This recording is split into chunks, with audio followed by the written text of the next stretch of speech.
Ao anatin'izay vaovao avy amin'ny ministera izay ihany nanolotra fanomezana ho an'ireo mpiasa ao aminy kosa ny ministeran'ny Varotra tamin'ny ety androany maraina ety. Misy ihany koa moa nandritra ny fotoana ny fanaovana tombana sy tatitra tamin'ireo zava-bita nandritra izay fotoana izay. Nanolotra fanomezana ho an'ireo mpiasa sy ireo zanaky ny mpiasa ny ministeran'ny Varotra amin'izao akatoky ny fetin'ny krismasy izao.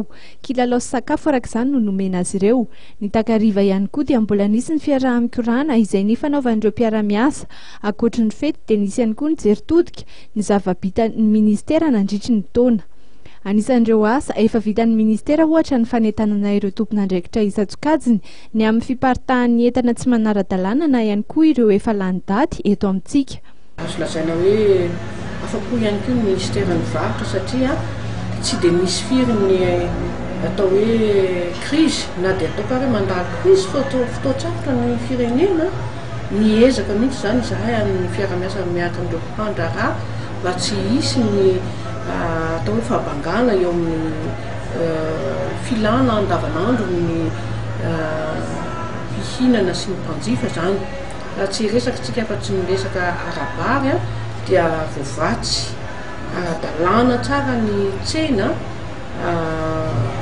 ny tsena rehetra zany tsy dia misy loatra ny fimenomenomana be hoe tsy ampy ny vary teto amin'ny firenena na koa eo amin'ny vidiny voafeha ny vidiny satria misy ny izay le hoe fiara-miasa zay teo amin'ny mpandraharaha mpanafatra vary na koa ny tolitra sy ny tanady teo amin'ny tsena zany dia atao ihany koa ny fanaraha-maso miaraka amin'ny observatoire du prix zany dia voafehana ny vidim-bary.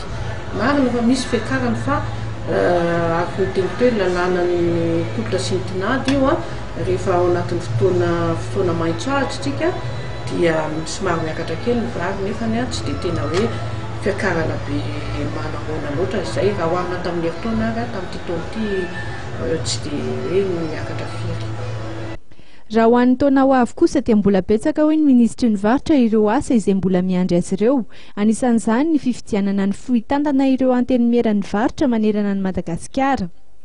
Eo ihany koa ny fifehezana ny fifanankalozana ara-barotra amin'ny alalan'ny fampidirana ny guichet unique mba ahafahana manafaingana ny taratasy amin'ny fanafarana na ihany koa ny fandefasana entana.